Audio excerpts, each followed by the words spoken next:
bizning xalqimizning erkinligi uchun kelib namoyish qilyapmiz. Biz Uyg'ur xalqi Xitoy hukumati tarafidan 49-yil besilingan.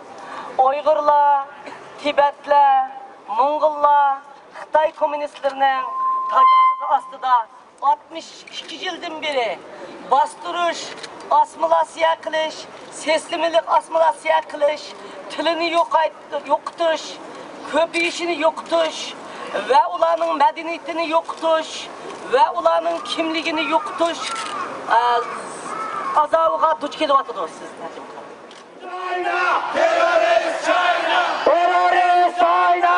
Terrorist China! Terrorist China! すべての民族に対して行った発言をすべての罪を受けるまでウイグル人の尊厳を取り戻す日が来るまで我々は訴え続けていこう。